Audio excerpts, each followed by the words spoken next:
오늘 우리에게 주실 하나님 말씀은 신약성경 갈라디아서 5장 22절에서 23절 말씀. 우리 찾은 줄 알고 제가 봉독합니다. 제가 봉독할 때에 하나님의 음성을 들으시기 바랍니다.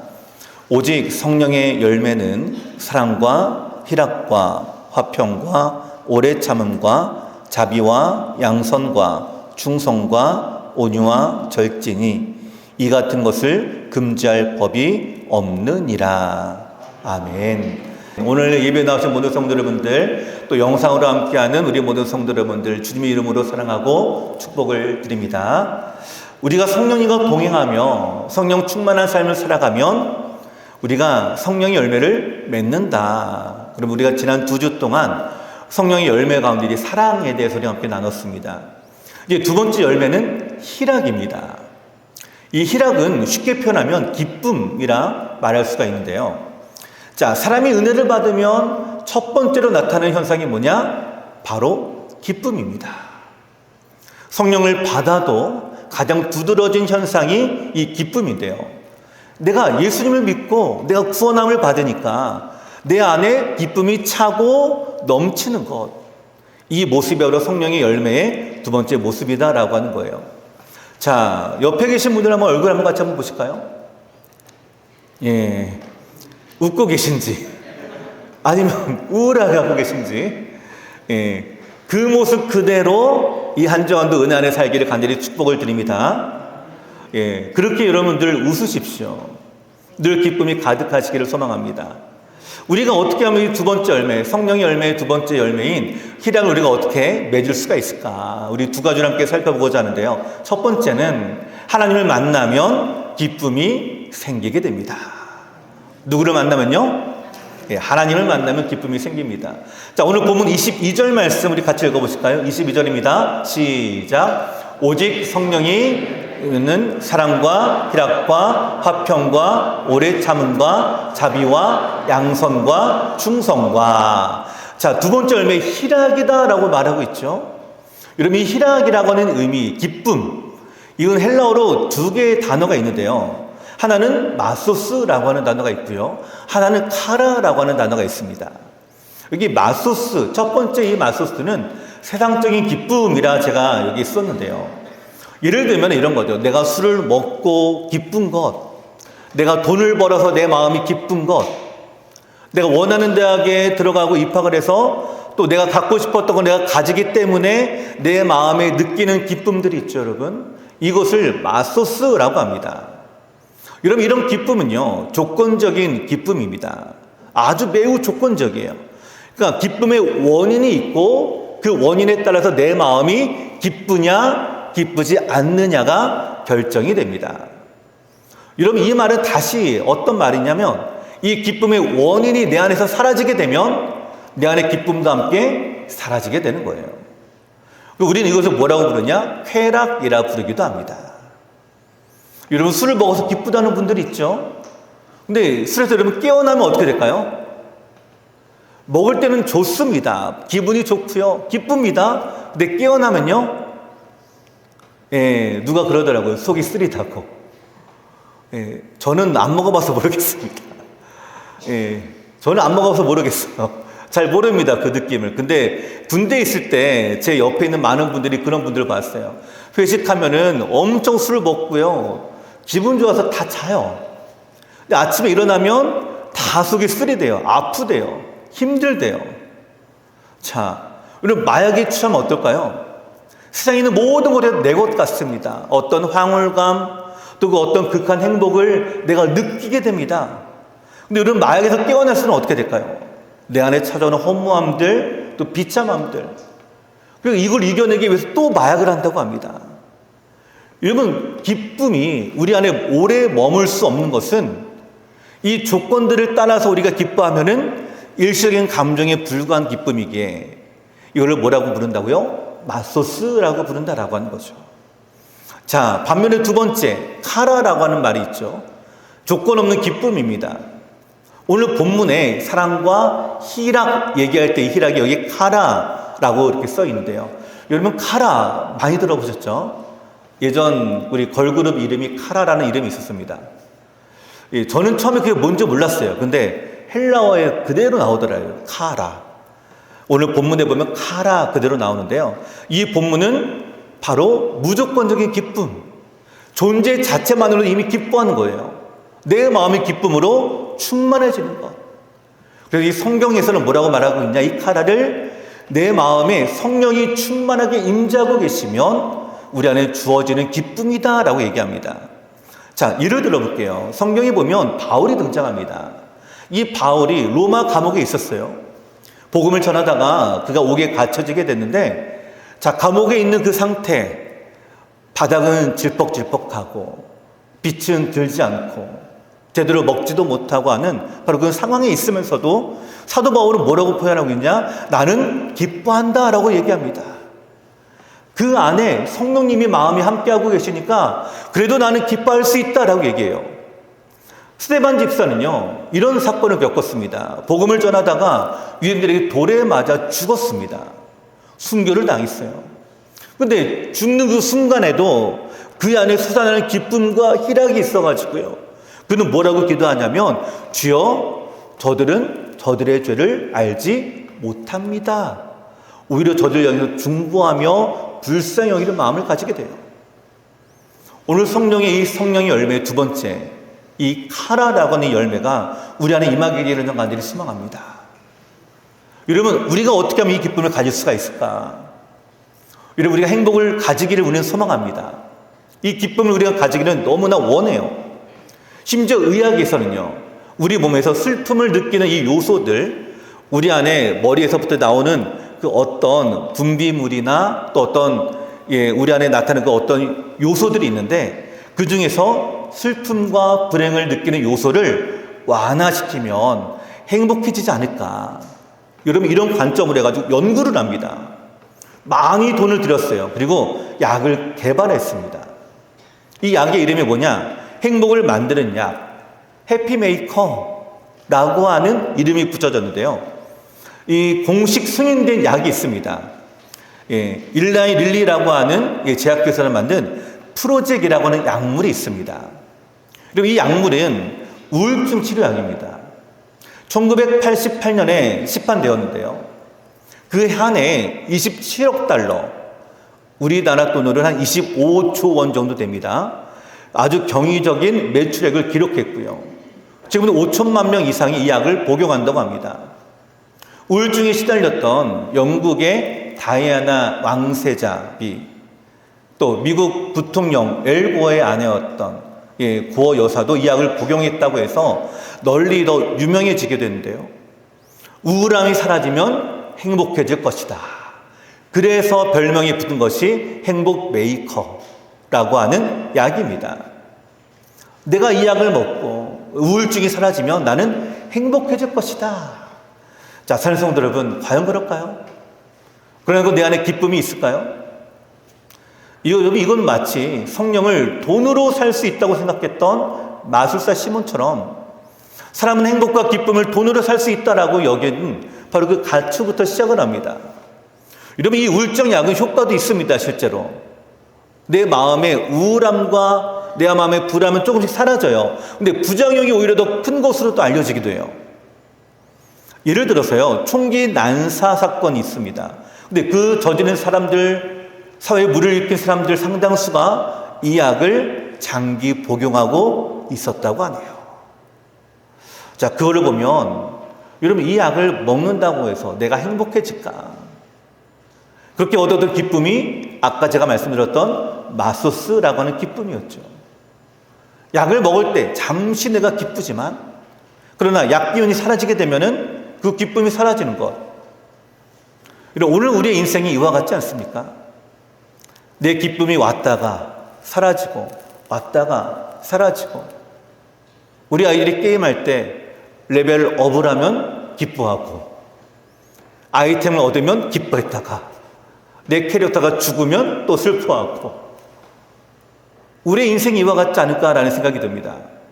잠시 내가 성공하고 내가 기쁨을 얻지만 또 다른 실패 가운데 내가 우울함을 맛보기도 하고, 또 우리의 일상이 때로는 내가 만족을 누리는 행복을 누릴 수도 있지만 때로는 나를 우울함에 빠지게 하는 일도 있죠. 여러분, 우리 안에 이렇게 잠시 왔다 사라지는 기쁨이 아니라 늘 함께하는 이 기쁨, 바로 이 카라가 우리 안에 임하게 되기를 저는 간절히 소원을 드립니다. 여러분, 그래서 여러분 주위에도 한번 보십시오. 우리 성도님들 얼굴 한번 보십시오. 교회에 들어올 때 그 표정과 그 모습들을 보면 어떤 분들은 기쁨으로 들어오시는 분들 계세요. 어떤 분들은 얼굴이 잔뜩 흐려진 분들도 계십니다. 우리 안에 기쁨이 사라지면 그런 삶이 되는 거죠. 여러분, 참된 기쁨은, 그래서 성경은 말합니다. 참된 기쁨은 하나님께로부터 온다는 사실을요. 여러분, 희락, 이 기쁨은 구원받는 성도에게 주신 신령한 은혜입니다. 신앙 안에서 얻는 거룩한 기쁨이죠. 요한복음 2장에 보시면 가나의 혼인잔치가 열립니다. 예수님이 첫 번째 이적 기사를 행한 것이죠. 이 잔치의 기쁨이 절정에 달해 있습니다. 이 잔치집의 기쁨을 돋워주는 포도주가 근데 동이 나버리고 말아요. 기쁨이 한순간에 사라지게 됩니다. 순식간에 걱정이 몰려옵니다. 이 잔치 어떻게 하나. 기쁨으로 가득했던 잔치가 순식간에 찬물이 끼얹어지게 되었죠. 그때 예수님이 어떻게 하셨죠? 물을 포도주로 만드셨습니다. 이 물로 포도주를 만든 이 포도주가 이전에 먹었던 포도주보다 더 좋은 포도주로 느껴지니까 이 잔치가 어떻게 될까요? 기쁨이 배가 됩니다. 자, 예수님이 나인성에 살던 불쌍한 과부의 외아들을 살리셨을 때에 그녀가 잃어버렸던 기쁨을 되찾아 주기도 하셨어요. 12년 동안 혈루증을 앓던 여인이 있습니다. 이 여인이 예수님 옷자락만 만지고도 내가 나을 줄 믿는 이 믿음을 가지고 나아갑니다. 그리고 그 옷자락을 만졌을 때 여러분, 이 여인은 낳는 기쁨을 얻게 되었고요. 절망과 슬픔에 빠져있던 그의 삶이 순식간에 변화가 됩니다. 예수님은 심지어는요, 자신이 죽기 전에도, 십자가를 지기 전에도 제자들에게 너희는 기쁨이 충만하기를 내가 기도한다 라고 말씀하세요. 요한복음 17장 13절 말씀인데요. 자, 우리 화면을 보시고 같이 읽어보실까요? 시작. 지금 내가 아버지께로 가오니 내가 세상에서 이 말을 하옵는 것은 그들로 내 기쁨을 그들 안에 충만히 가지게 하려 함이니이다. 아멘. 자, 예수님과 함께 할 때는 제자들의 기쁨이 있습니다. 근데 예수님이 죽으실 때는요, 이들은 슬픔과 절망이었어요. 실패를 맛봅니다. 그래서 이 슬픔과 절망감을 안고 갔던 사람들 중에 어떤 사람이 있을까요? 엠마오로 가던 두 제자가 있었죠.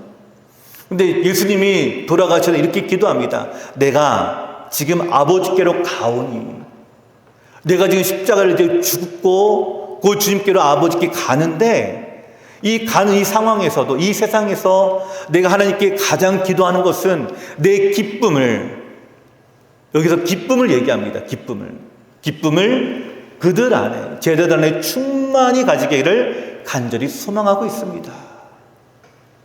아니, 여러분 생각해 보십시오. 자신은 십자가를 죽기 위해서 가는 거예요. 죽기 위해서 갑니다.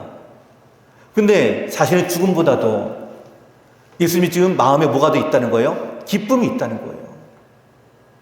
내가 죽으러 가니까 우리는 염려가 됩니다. 걱정이 됩니다. 불안함이 됩니다. 내 안에 두려움이 있습니다. 나는 십자가를 죽게 되니까. 근데 주님 마음에는 뭐가 있는 거예요? 그 안에 기쁨이 있습니다. 이 기쁨이 뭘까요? 하나님과 함께하는 기쁨이 있기에, 아버지 뜻을 이루는 기쁨이 예수님 안에 충만하시니까 내가 십자가를 죽는 것도 내 안에 기쁨이다라고 얘기하세요. 그리고 이 기쁨이 우리 제자들 안에도 이렇게 충만하기를 내가 기도합니다. 자, 사랑하는 성도 여러분, 우리 예수님은요, 죽을 때도 우리 안에 기쁨이 임하기를 기도하셨습니다. 이 기쁨이 뭐라고 이렇게 기도하실까요? 여러분, 이 기쁨이 뭐라고요? 여러분, 우리 안에 기쁨이 사라지면 영적인 에너지가 사라집니다. 우리 안에 기쁨이 사라지게 되면 삶의 의미도 활력도 다 사라지게 돼요. 여러분, 우리의 일상을 한번 생각해 보십시오. 나는 얼마나 웃는가? 나는 얼마나 기쁜가? 여러분, 얼마나 웃고 계십니까? 얼마나 기뻐하고 계십니까? 이 세상의 신앙의 연수가 더 오래 쌓이고 나이가 더 많이 들게 되면 들수록 뭐가 사라질까요? 웃음이 사라지더라고요. 왜 그럴까요?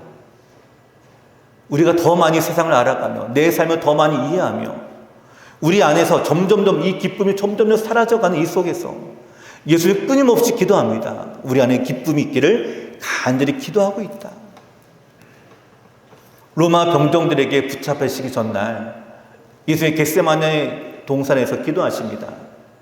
그리고 마지막 만남을 나누고 계실 때에 가룟 유다가 찾아옵니다.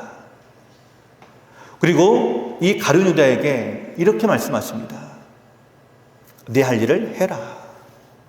그리고 가룟 유다가 예수를 잡아가죠.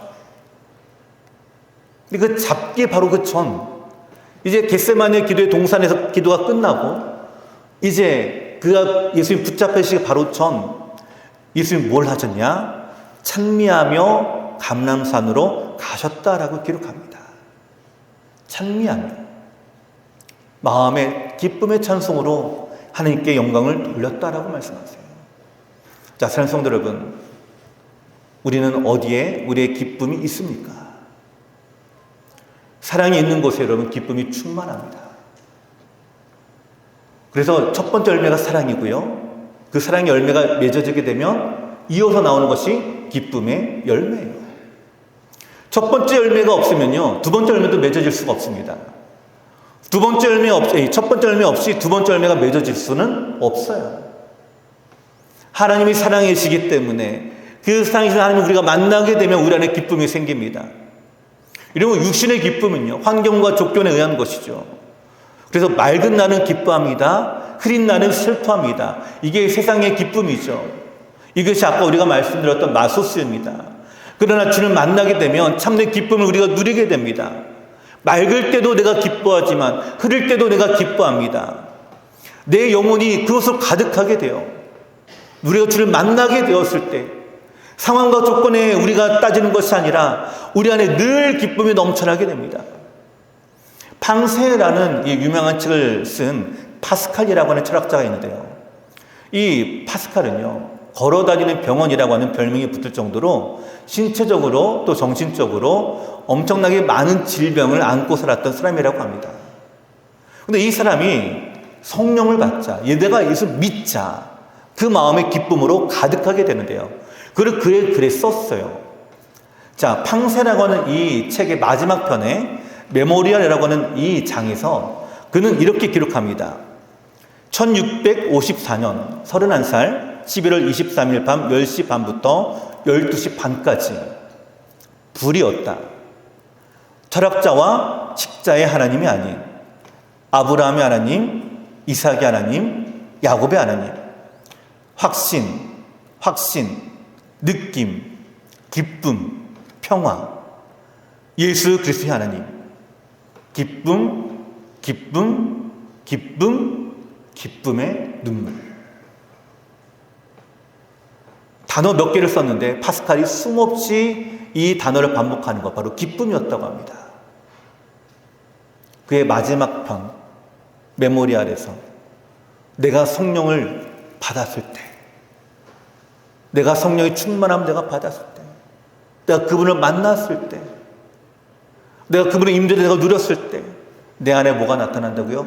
기쁨이 나타난다라고 말씀하세요.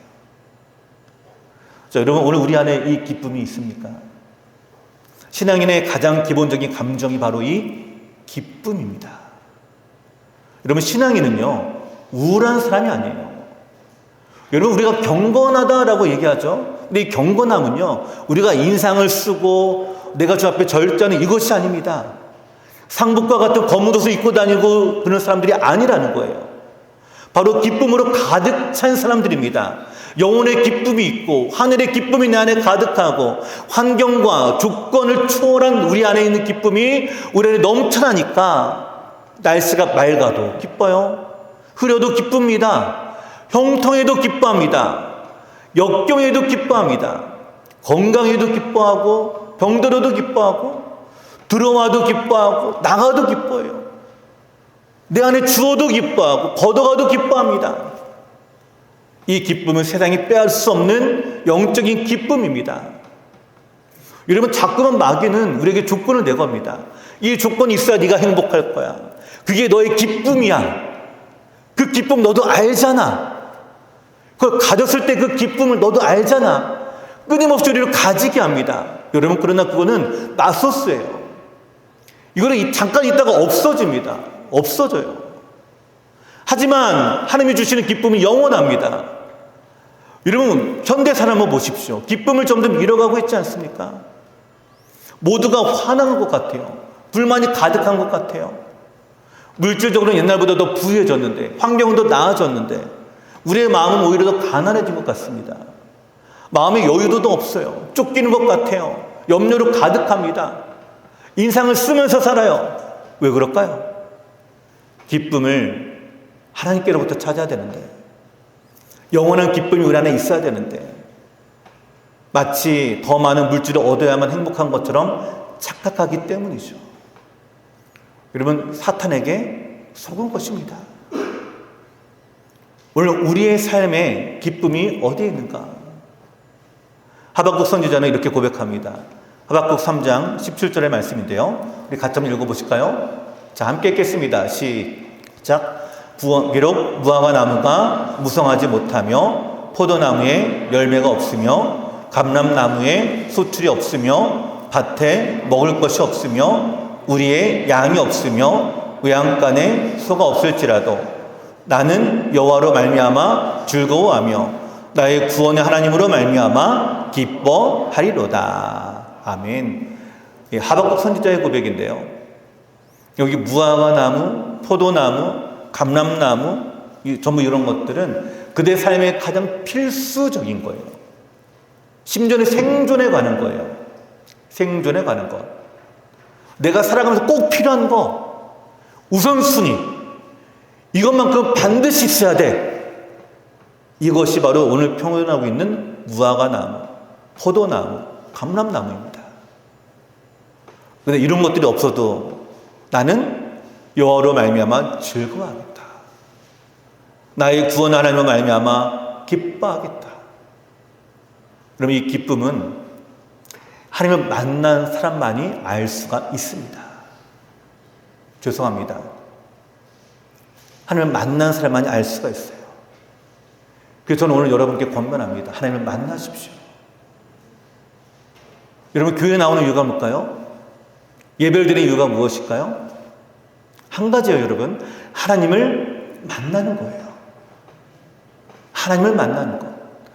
하나님을 만나서 잃어버린 기쁨을 내 안에 다시 회복해서 다시 세상에 나가 기쁨으로 살아가라라는 것이 우리를 부르신 목적 중에 하나예요. 우리가 이 자리에 함께 모여서 예배드리는 것, 바로 이 의미는 바로 여기에 있습니다. 저는 오늘 우리 모든 성도 여러분들이 하나님을 만나고 우리가 구호처럼 외쳤던 성령으로 따라 살고 성령으로 행하며 성령이 우리 안에 임재하기 때문에 우리 안에 그 기쁨이 충만하게 나타나는 우리 성도 여러분 되시기를 간절히 축원을 드립니다. 두 번째로요, 우리가 생각할 것은 하나님 안에 거하면 기쁨이 생긴다는 사실입니다. 자, 하나님을 만나면 기쁨이 생긴다고 했죠. 그리고 하나님 안에 거하면 어떻게 되냐? 이 기쁨이 우리 안에 생기게 되는데, 이 기쁨은 어떤 기쁨이냐? 유지하게 하는 기쁨이에요. 자, 빌립보서 4장 4절 말씀인데요. 우리 화면을 보고 같이 읽어보실까요? 시작. 주 안에서 항상 기뻐하라. 내가 다시 말하노니 기뻐하라. 아멘. 자, 여러분, 주일에만 주를 만나는 이 기쁨, 이것이 아니라 매일매일이 기쁨으로 가득한 삶이 되기를 저는 간절히 축복합니다. 잠깐 있다가 사라진 기쁨이 아니라 여러분, 항상 함께하는 이 기쁨, 우리가 주를 만났을 때 우리가 기쁨이 있다라고 제가 말씀드렸죠. 그러면 만나서 이 기쁨을 우리가 어떻게 유지할 수 있을까? 어떻게 항상 기뻐할 수 있을까? 그 힌트는 주 안에서라고는 이 말이에요. 자, 4장밖에 안 되는 이 빌립보서 안에는요, 기쁨이라는 말이 많이 나옵니다. 무려 16번이나 나옵니다. 기뻐하라, 기뻐하라, 기뻐하라. 근데 이 사도 바울이 이 빌립보서를 쓸 때에 어디 있었는가? 로마 감옥에 있었습니다. 로마 감옥에. 여러분, 로마 감옥은 어떤 감옥이냐면요, 땅 밑을 팝니다. 땅 밑을 파고요. 그 밑에는 비가 그냥 내리기 때문에 그냥 진흙밭이에요. 빛이 들어오지 않습니다. 그 정도로 깊게 파요. 그리고 위에는 판자떼기 같은 거로 덮어놔요. 그게 당시의 로마 감옥이에요. 우리가 생각하는 창살이 있고 벽이 있고 이런 감옥이 아니라 그냥 밑에 그냥 바닥을 파고요. 비가 스며들든 말든 햇볕도 들어오지 않는 그곳에 그냥 그렇게 있는 거예요. 근데 그런 감옥에서 사도 바울이 쓴 게 뭐냐? 빌립보에 보내는 편지, 바로 빌립보서예요. 근데 거기 몇 번이나 16번이나 기뻐하라, 기뻐하라 이 말을 썼습니다. 그래서 이 빌립보서를 기쁨의 복음이라는 별명이 붙여 있는데요. 여러분, 사도 바울은 원래 좋은 환경에서 살았던 사람이에요. 태어난 지 8일 만에 할례를 받은 히브리인중 히브리인이라고 자기를 소개하고요. 귀족 중에도 명문 지파인 베냐민 지파 출신입니다. 높은 수준의 학문을 배웠던 사람이었어요. 도덕적으로 율법에 흠이 없는 사람입니다. 사회적으로 성공한 사람이었어요. 충분히 기뻐할 수 있는 환경과 조건들을 다 갖췄어요. 오늘 우리를 따지면 금수저와 같은 사람이 사도 바울입니다. 근데 그가 다메섹으로 가는 그 길에 예수를 만나게 되니까 참된 기쁨을 그가 맛보게 됩니다. 예수님이 자기를 찾아오시고 만나게 되니까 내 안에 기쁨이 넘쳐납니다. 이 기쁨의 소식을 이방인들에게 전파합니다. 근데 이 복음을 전파하니까 유대인들로부터 많은 핍박을 받아요. 많은 고난을 받습니다. 자, 우리가 생각할 때 어떤 것이 행복한 삶일까요? 그냥 쭉 성공적인 삶을 쭉 살면 될 텐데 왜 굳이 그런 험한 길을? 왜 굳이 힘든 길을? 왜 굳이 그런 고난의 삶을 살아갈까? 사도행전 16장에 보시면 사도 바울과 함께 복음을 전했던 실라라고 하는 인물이 있는데 함께 빌립보에서 처음 복음을 전했을 때 이들이 이상한 풍속을 전한다고 끌려갑니다. 매를 맞았습니다. 그리고 감옥에 갇혔어요. 근데 밤중에 이들이 기도하며 하나님을 찬미했다라고 성경이 기록하고 있어요. 옥고를 치르면서도 왜 마음의 기쁨으로 노래할 수가 있을까? 빌립보 교회를 향해서 항상 기뻐하라고 말했을 이유가 과연 무엇일까? 여러분, 기쁨은 나의 노력으로 얻는 것이 아니라 예수님의 은혜를 알게 되었을 때, 깨닫고 믿었을 때에 내 안에 주님이 그걸 주시기 때문에, 여러분, 이 알기 때문에 사도 바울은 이렇게 말합니다. 늘 기뻐하라. 항상 기뻐하라. 하나님의 나를 향한 그 은혜와 그 사랑은 끊어지지 않기 때문에 항상 기뻐하라. 빌립보서 4장에 보시면 항상, 모든, 또 무엇에든지 이런 표현들이 반복해서 나타납니다. 항상. 왜 항상이라고 했을까요? 왜 모든이라고 했을까요? 왜 무엇이든지라고 했을까요? 우리가 인생을 살다 보면 기뻐할 수 없는 상황이 너무나도 많다는 거죠. 항상 기뻐할 수는 없습니다. 근데 이 항상의 말 속에는 기뻐할 수 없는 상황에서도 기뻐할 수 있는 것이 바로 우리에게 주어진 기쁨이다라는 것을 얘기합니다. 바울이 선한 일을 했다가 감옥에 갇혔어요. 그리고 오늘 우리로 따지면 어떨까요? 억울한 일을 당한 거예요. 땅을 치고 분통을 터뜨릴 만한 일이죠. 아마 어떤 분은 이렇게 고백할 수 있을 것입니다. 하나님 정말 살아계십니까? 불평하고 원망할 만한 일이에요. 억울한 일이죠. 내가 뭘 잘못했다고? 내가 지금 주의를 하다가 이렇게 옥에 갇히게 되었는데, 네가 주의를 하다가 매를 맞게 되었는데, 아니, 주의를 하면 나에게 복을 주셔야지. 내가 주님의 일에 그렇게 헌신하면 그만큼 나에게 복을 주셔야지. 왜 나를 감옥에 두신가? 왜 나를 그렇게 옥구에 고생하게 하신가? 근데 사도 바울은 그래서 뭐라고요? 기뻐한다라고 얘기합니다. 기뻐한다. 그리고 우리의 기쁨을 뺏어갈 일들이 얼마나 많이 있습니까? 사람의 관계 가운데서도 마찬가지죠. 세상을 향해서 주먹을 한번 휘둘러보고 싶은 그런 마음들 얼마나 많아요? 근데 오늘 본문은 우리에게 말씀합니다. 그래도 기뻐하라. 그래도 항상 기뻐하라. 그 이유가 뭐라고요? 주 안에 있기 때문이다라고 말합니다. 주 안에 있기 때문에. 이 빌립보서는요, 주 안에서라는 말을 계속 우리 가운데 강조합니다. 아까 우리가 읽었던 빌립보서 4장 4절 말씀, 자, 같이 한번 읽어보실까요? 시작. 주 안에서 항상 기뻐하라. 내가 다시 말하노니 기뻐하라. 빌립보서 4장 10절도 마찬가지입니다. 자, 같이 읽겠습니다. 시작. 내가 주 안에서 크게 기뻐함은 나를 생각하던 것이 이제 다시 싹이 남이니 너희가 또한 이를 위하여 생각은 하였으나 기회가 없었느니라. 아멘. 주 안에서 크게 기뻐함은 그냥 기뻐하는 것이 아닙니다. 크게 기뻐함은 내가 너희를 생각하던 것이 이제 다시 싹이 나고 내가 다시 생각이 나고 생각할 때마다 내 안에 더 크게 기뻐한다. 빌립보서 4장 13절 말씀 읽겠습니다. 시작. 내게 능력 주신 자 안에서 내가 모든 것을 할 수 있느니라. 모든 것에 기쁨이 생기니까 모든 것을 할 수 있는 에너지가 솟아납니다. 이러면 기쁨을 할 수 있는 긍정적인 에너지입니다. 빌립보서 3장 1절 말씀 읽겠습니다. 시작. 끝으로 나의 형제들아 주 안에서 기뻐하라. 너에게 같은 말을 쓰는 것이 내게는 수고로움이 없고 너희에게는 안전하니라. 아멘. 여러분, 기뻐할 조건이 복잡한 것이 아니에요. 우리가 기뻐할 수 있는 이유는 단순합니다. 분명합니다.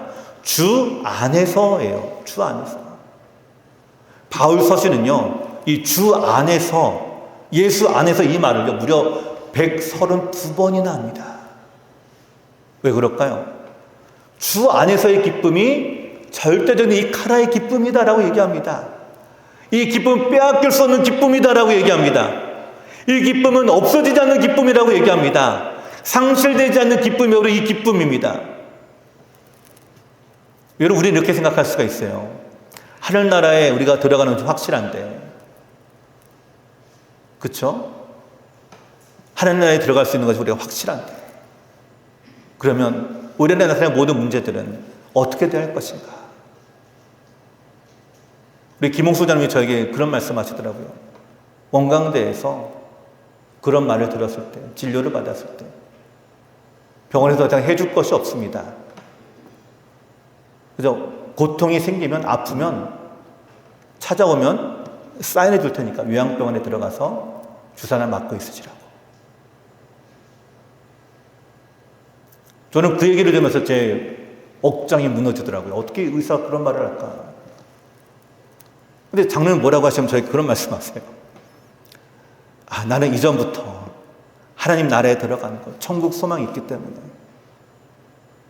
난 그 말을 들어도 괜찮다고.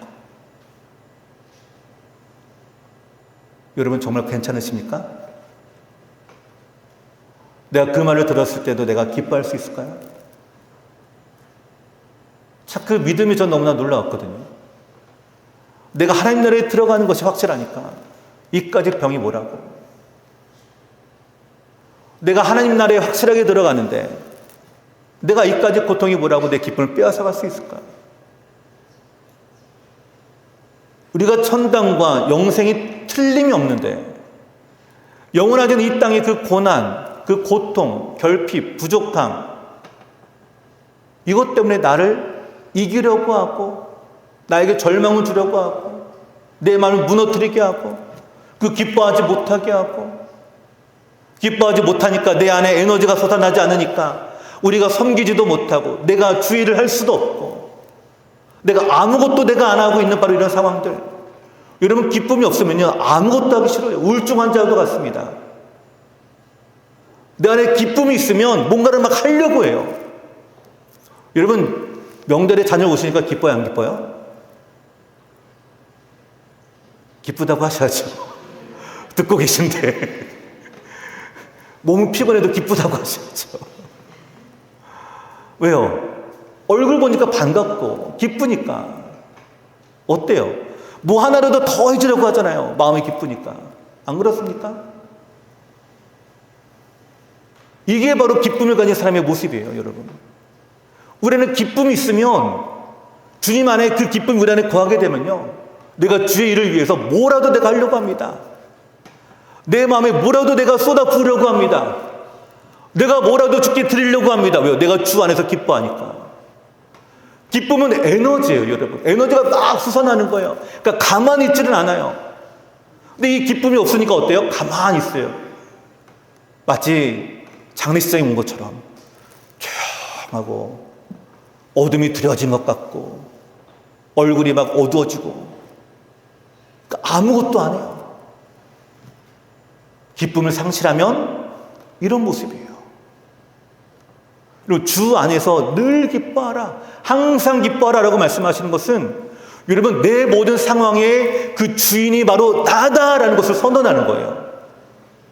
비록 내 삶에 소나기가 쏟아진다 할지라도 나는 기뻐하겠다. 내가 비록 내 고통 중에 있다 할지라도 나는 기뻐하겠다. 그러다 보면 뭐가 바뀔까요? 내 마음이 바뀌는 것이 아니라 환경이 바뀝니다. 근데 여러분 환경 때문에 내 마음이 바뀐다? 그럼 기쁨이 내 안에 진정 기쁨이 없는 거예요. 오늘 우리가 두 번째 열매를 우리가 함께 나누고 있죠. 이 희락은요 특히 우리 안에 상황과 환경에 민감하게 반응하는 열매입니다. 오늘 저는 이 상황과 환경을 뛰어넘는 하나님의 은혜 안의 기쁨이 우리 안에 나타나기를 좀 간절히 소망해요. 우리 모두 성도 여러분들이 이와 같은 기쁨들, 내가 주님을 위해서 손해를 보는 것을 오히려 기뻐하고, 교회를 위해 내가 수고하고 헌신하는 것을 오히려 내가 기뻐하고, 여러분 수고하고 헌신하는 거 아무에게나 주어지는 것이 아닙니다. 기회가 주어졌을 때 하세요. 기회가 주어졌을 때. 우리 강순장 선생님이 저에게 그런 말씀을 많이 하시거든요. 내가 지금 아무것도 할 수가 없어서. 그죠? 저희가 그 말씀 많이 하시거든요. 목사님께 정말 죄송합니다. 내가 지금 아무것도 내가 할 수가 없어서. 내가 뭐라도 하고 싶은데. 그래서 제가 뭐라고 하냐. 권사님의 기도가 저에게는 기쁨이다라고 얘기해요. 그 나와서 기도하는 것만으로도 우리 교회가 든든히 서가는데 그럼 어찌 안 귀할까요? 내 안에 기쁨이 있으면 에너지가 막 솟아나요. 여러분 주님을 사랑하시고 주님을 향해 기뻐하시기 바랍니다. 여러분 내가 사랑하면 기쁨이 생깁니다. 말로만의 사랑이 아니라 진정한 기쁨이 내 안에 넘쳐나기 때문에 여러분 내가 주님을 위해서 헌신할 수 있는 기쁨의 은혜가 임하기를 간절히 소망합니다. 성 어거스틴은 참된 기쁨이 어디 있는지를 우리가 말하고 있습니다. 여러분 한번 화면을 보시 한번 같이 볼까요? 형제들이여 세상을 두고 기뻐하지 말고 주님 안에서 기뻐하십시오. 죄 안에서 기뻐하지 말고 진리 안에서 기뻐하십시오. 허영의 꽃을 두고 기뻐하지 말고 영원의 희망 안에서 기뻐하십시오. 기뻐하십시오. 여러분이 어디에 있든 얼마나 오래 살든 간에 주님께서 가까이 계시니 아무 걱정도 하지 마십시오. 참된 기쁨이 어디에 있을까요, 여러분? 오늘 나는 무엇으로 행복한가? 나는 무엇으로 기뻐한가? 이거 우리에게 주어진 숙제입니다. 그리고 우리가 물어봅니다. 여기에 답을 어떻게 말씀하시겠습니까? 하나님은 우리를 지금 사랑하십니다. 하나님 지금도 우리 가운데 함께하고 계십니다. 하나님 지금도 그 사랑과 은혜를 우리 가운데 쏟아 부어주고 계십니다. 그 사랑 안에 여러분 그 사랑을 느끼며 기쁨을 가지는 우리가 되기를 간절히 소망합니다. 이 기쁨, 내가 아버지 품 안에 느꼈을 때 그 사랑과 그 기쁨, 마치 우리 어린 아이들이 그 아버지 그 품이 너무나 사랑스럽고 너무나 귀하고 그러기에 막 웃으면서 막 달려서 앞에 안기는 것처럼 여러분 오늘 아버지의 그 사랑 안에 나아가셔서 우리 안에 없어지지 않는 이 참된 기쁨의 은혜가 오늘 우리 안에 충만하게 나타나는 복된 우리 모든 성도 여러분 되시기를 간절히 축원을 드립니다.